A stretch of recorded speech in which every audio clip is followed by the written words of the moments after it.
the things that void your fasting, scholars say, are 7. So memorize them, and then you don't have to worry about anything else, because now you know that these 7 nullify your fasting, so anything else does not. First of all, eating and drinking. So eating and drinking, anything that goes into your stomach, through the mouth or through the nose, then this nullifies your fasting. Even if you swallow a stone, it nullifies your fasting. Secondly, whatever takes the role of food and drink, such as the IV, if you have glucose, for example, that you can live for 3-4 days without eating and drinking, just because of this IV is going into your veins. So this nullifies your fasting. And this means that if I take antibiotics, if I take Voltaren shots, if I take insulin, if I take penicillin, anything that does not nourish me, that does not take the role of eating and drinking, this doesn't nullify your fasting.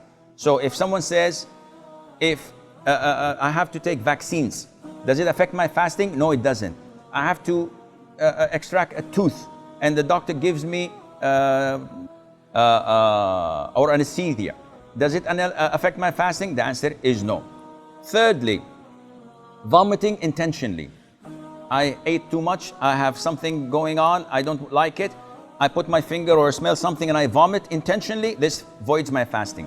If I ate too much and I feel disturbed and all of a sudden, without me helping it, I'm throwing up, I'm vomiting, this is unintentional, it doesn't affect your fasting.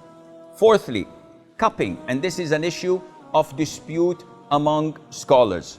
So the most authentic opinion, it's safer not to cup while fasting. Cupping is having scratches and slashes on the back of your neck or on your shoulders, and then extracting the rotten blood. And it's a form of healing and medication. And it's good, the Prophet encouraged it, alayhi salam. But during fasting, refrain from it because it's an issue of dispute. However, taking samples of your blood for the hospital is totally permissible. Bleeding from your gum while the dentist is working, does not affect your fasting. Try not to swallow it. What else? Donating blood, if it wears you down and it's a pint or two, in this case, make it after Maghrib.